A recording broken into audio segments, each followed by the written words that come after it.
So Craig, we're back again. We're back again. How does it feel to be a hit YouTube sensation after one video? We've gone viral. Right.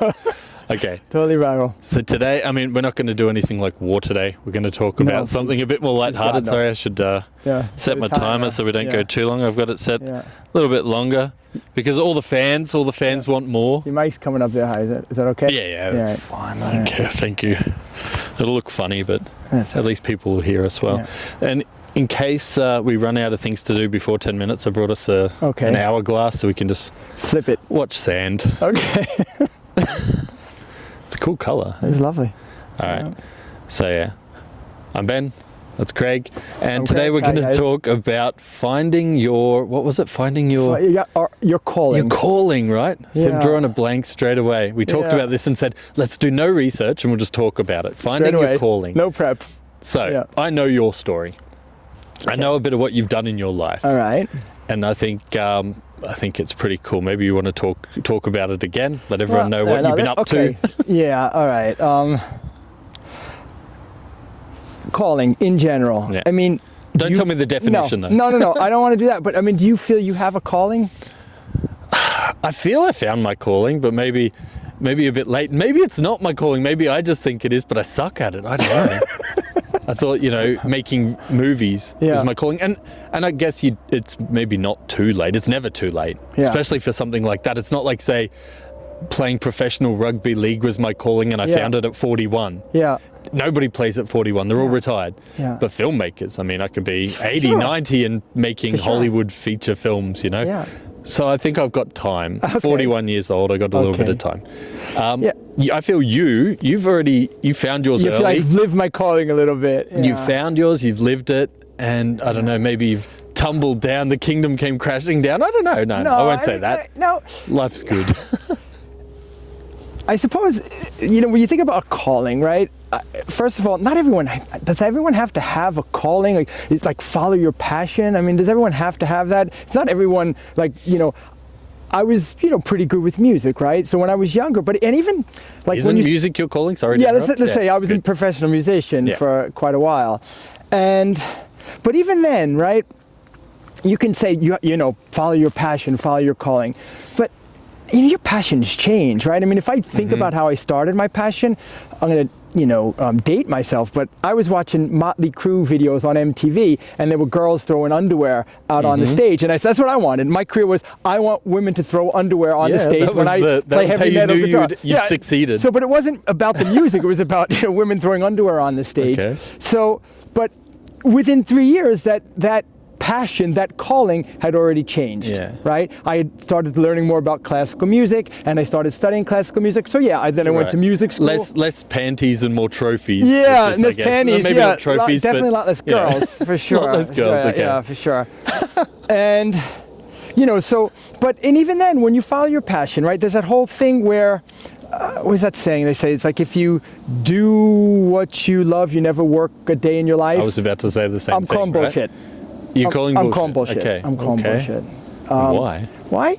Well, if you do filmmaking, music, whatever it is, right? There are moments, you can ask people in my family, when I would have to, like in crunch time, where there's a wonderful part. I don't want to make you think it's all work, but like what you love then becomes your job. Your passion could become a hobby, and it's always for pleasure, right? Yeah. So I don't want to give you the wrong idea but there were moments when I would be preparing for a concert. I'd have like 3 concerts to prepare, and there were just tedious things to do sometimes where I'd have to take a whole score of an opera and have to write numbers under everything, cut little strips and prep all that stuff. That sucks. And that would stress me out because all I wanted to do was practice. Of course. That wasn't fun. It wasn't fun when, you were working with a director who wasn't always that nice and he could yell at the orchestra and get really in. You had some really butt-tenching moments when I'm sure that works well for some people. That said, said, go on. There were moments, so it is work still, but there were moments where I was on stage playing with people and it was just like, I can't believe I'm getting paid for this. So there were moments like that where it's just everything was clicking and I would look at my friends and there was a connection and, but not for everyone. I was lucky because I always loved music. Yeah. and it just made sense. When did you discover this love of music again? How old were you? You know, I think, you know, my grandfather played guitar, and I had his guitar, and I just started getting into music, playing guitar. Yeah. And I mean, Was I changed. this primary school, high school, earlier? I started pretty late. I was 13. Oh, okay. I was 13, but I started playing, you know, classical music and much later, and it wasn't even on the guitar, so that started much later. So I was lucky. And touring and everything all came with classical music. It came with classical music. But you toured the world. Minus all the girls. Minus the girls. Minus all the girls. Yeah. Yeah. But lots of flight, lots of travel. Yeah, but I mean, what do you think about the fact that if you do something that you love? Yeah. I mean, I could always have a job that, you know, pays better and play music on the weekends. I mean, that's a right. You know, right. you.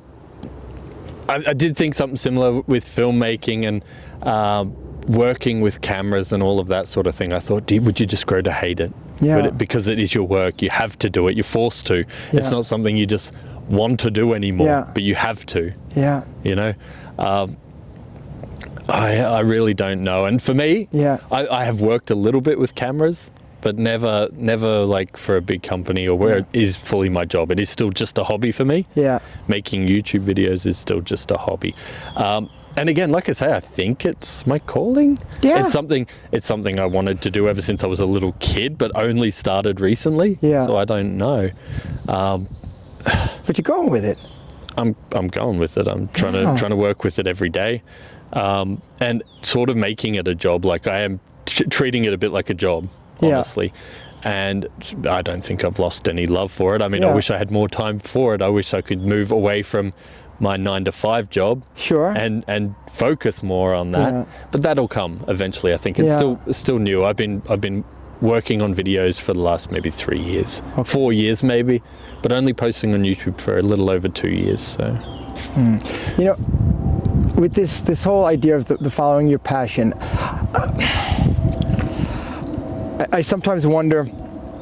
When I'm first of all, you know, people get stressed out about you need to follow your passion, right? Because people don't sometimes know what the passion is. So I know kids, adults who don't know what they want to do when they grow up. But I think about. I'm going to ask you a question, and I'll ask everyone the question. You know, how much of your life do you spend trying to make different than it actually is? Right? Yeah. Like, takes a lot of energy, doesn't right? it? Yeah, no, but I'll feel better if I could do this, if I can do that. Always the next step. It's always the next step. So I mean, there's a certain point, and even when I was doing the cool things I was doing, right? It's like you still like you're trying to lean into, instead of like actually saying, okay, actually what I'm doing is really cool. That is that tendency with passions as well. You know, if you're an actor or if you're a filmmaker, your passion could also be something, you know, not as, you know, something far simpler. I mean, sure. But pottery or something. Pottery, whatever. But you know that pottery idea, is awesome. Sorry. Pottery, yeah, exactly. So it doesn't. Not bagging pottery. Yeah, for sure. It would. Man. That'd be awesome, John. I was digging myself a hole there. Yeah. The pottery community will come down on you. It will come down on you. Yeah. So I don't know, Ben. I mean, you could, you know, follow your passion. Vocationally, occupationally, or follow your passion on the side as a hobby, and your passions can change too.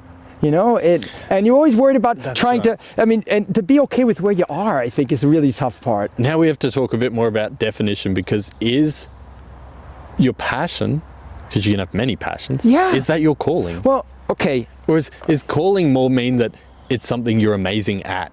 Yeah, like, I don't know. I mean, it's your calling. You like being an assassin or something. Like you're the best assassin in the world or whatever. That was your calling. Okay, that's a good point. That's a good point. Think about this. I mean, you could say it's my passion. Well, we'll go with music still. Being an assassin's my passion. You know, it's a hobby on the weekends. You know. No, okay, it's my passion. But if there are plenty of people who have passions, but they're not very good at them. Right. Exactly. Yeah. Right? I play guitar. I'm pretty average, but I mean, love it. So I mean, when it talk about making a career, you should probably pick something that you don't mind spending a lot of time with, and that you have some skills for. Right? Because if you follow your passion, I mean, if I said right now I wanted to be a professional ballet dancer, especially at, you know, my age, I would be, you know, locked up. I'd be locked up, right? So, I mean, your passion has to be could be something that can translate into actually making money, or your calling. Does your calling mean it's something you can make money at? And even not everyone has that option. You know, sometimes the calling has to be just, I need to make money. Right. Right? Yeah. So, out of necessity, you could just have to pick Yeah. your calling. Or, you know, people forget what they're passionate about and they're calling because of necessity. Yeah. You know, through my whole life, I think that's how it's been. I've had many, many jobs. Yeah.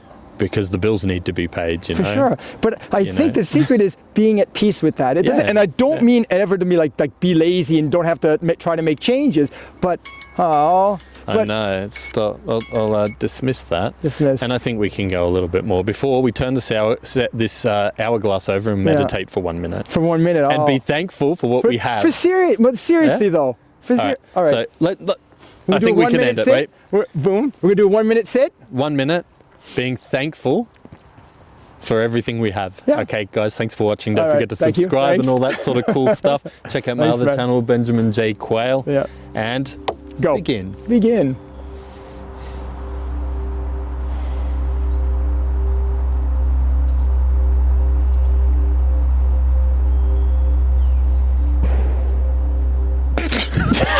What was that? You It's suck like at a meditating. gun in the woods or something. You suck at meditating. I do. We probably ended. Yeah, that's where Bye, everybody.